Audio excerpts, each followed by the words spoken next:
A host of people feel that Labour is not getting it right, in the sense that they believe that states should be left to manage these things, because these factories, these industries are located within their state and they can monitor better, you know, if this is being fully implemented. But as it is, they too have to be monitored by the federal government. No, I think the point is that you have established enterprises in Nigeria.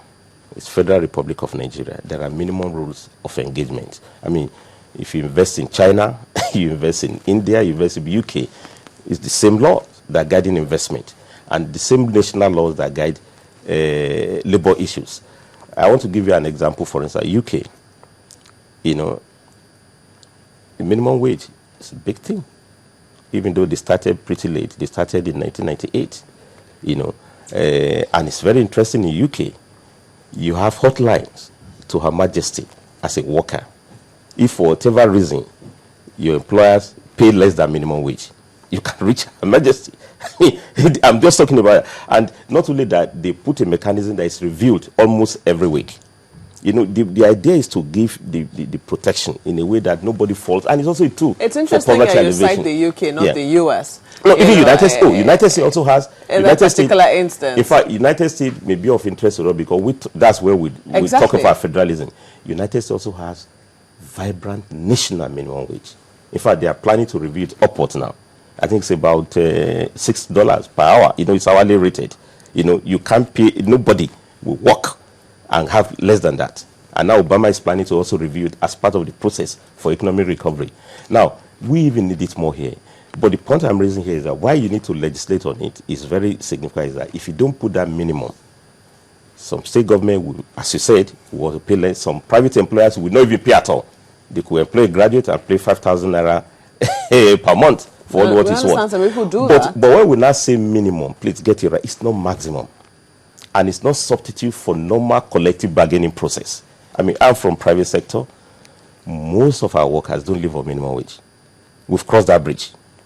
Even when we review minimum wage from 5,000 to 18, some enterprises already above that because of there is regular process of bargaining, you know, which unions do, because that's what we do. 99% of our jobs is about collective bargaining.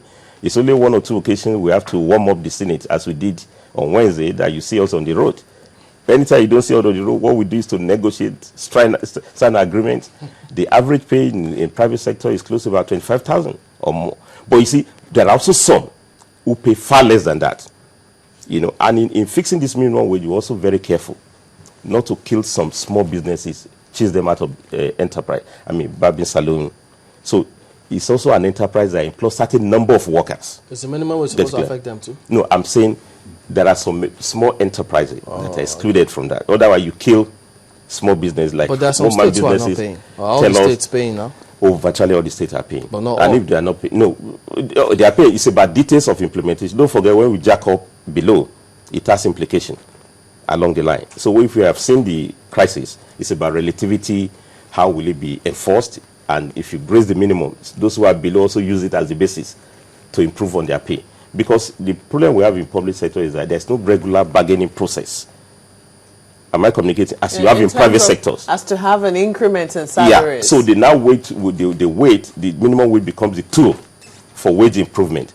And minimum wage review only comes periodically, 5 years. Now we want to put it to be 5 years. The last time we did it was about 10 years. So what I want to say in summary, I think let me put it this way, is that, you see, we can't apply double standard in terms of enforcing standard in this country. One of the arguments against minimum wage is that because we are practicing federalism.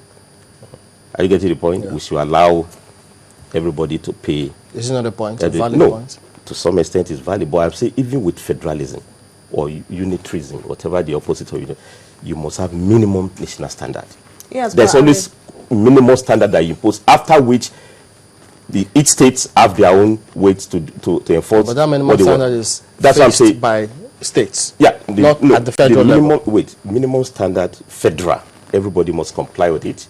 That's why I say United States there's a minimum, but other state employers can pay more than that. How does labor come about? Do they use the state with the highest cost of living? Because we also know that, you know, cost of living across states is not even. Yeah. What you pay for house rent in Lagos, you know, for a 3-bedroom flat, possibly might not be what you pay, say, in Sokoto or in the East, you know, or somewhere in the South. They will vary from state to state. So how does Labour come about saying this is the minimum that we will accept? No, that's precisely what I've told you, that it took us 2 years to do this bargaining process. Don't forget our proposal was actually 52,000 naira. We did the survey. I mean, Suleiman, you remember, we had the cost of living index. We look at an average worker with 4 dependents, including the wife. We look at cost of housing, cost of transport. We also look at the national average, the two extremes, you know. And of course, your proposal is different from what you get. When we now went for negotiation, this point you are talking about also comes in. We have to run the figures, ability to pay. In fact, Central Bank of Nigeria, in their presentation, shows that we talk, because they have all the figures, including the Bureau of Statistics, they have the figure to show that on the average, both the federal and the state should be able to pay a minimum of close to 25,000 naira. I'm telling you this, 25. Yeah, they disagree, some of the states. No, let me land. You know, one state that said representation, Lagos, one or two other states, if you had proposal, close to about 26,000 naira. You know, they had their head of service that came. Now, but we also have proposal from the employers, private sector employers, who thought 25,000 naira cannot be sustainable for their businesses. Then you have small-scale enterprises who also came in. So after a long process of negotiation, and it's very interesting, we had that for 2 years without single strike notice. You know, because we were going to and fro to look at the figures. We now came to 19,000, which we had a stalemate for about 6 months before we dropped to that 18,000. So we factor this. We now say that 18. However, that addresses your point. Some could pay more than that. Some could also say this is the minimum. This is the minimum they have to do. This is the minimum we'll pay in our state. Do you think the state government should be allowed to do that? No, what I'm saying, once that became legislative, it also went to Council of State.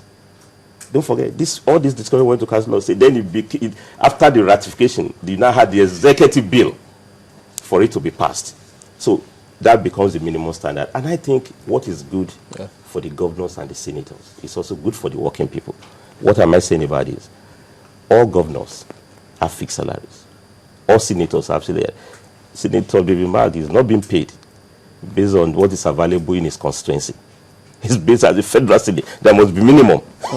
It's a national standard that once a senator of Federal Republic, there must minimum pay entitlement you have. Once a worker of Federal Republic of Nigeria, there's a minimum below which you cannot fall. Right. That's the principle. And I think what is good for them is also far more good for the working people. All right, then. Thank you for coming. On the last note, let me chip it in also on the issue we are debating on the national conference. I feel a bit strongly about that because I thought that it should happen. No, wait. We are not supposed to be a debating society.